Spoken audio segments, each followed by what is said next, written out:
joy and gratitude that I extend my warmest greetings to our esteemed guest speaker, Ma'am Army Jane Pituras, Ma'am. Our hardworking acting PSDS, Ma'am Mary Hazel B. Baliena, Ma'am. Our ever-supportive and dynamic head teacher 3 of Siwasiw Elementary School, Ma'am Fedeline and Tassis, Ma'am.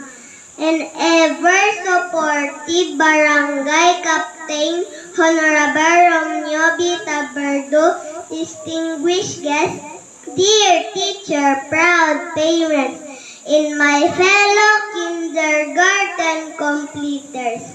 This is a very special day for all of us.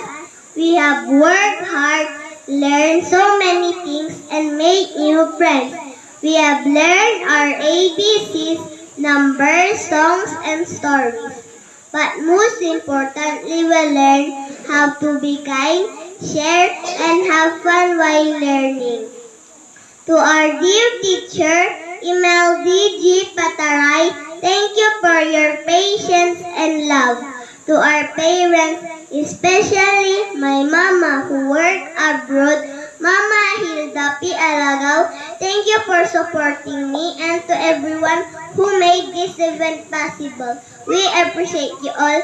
Let us celebrate this day with joy and excitement. Congratulations, fellow candidates, for completion. Thank you and welcome, everyone.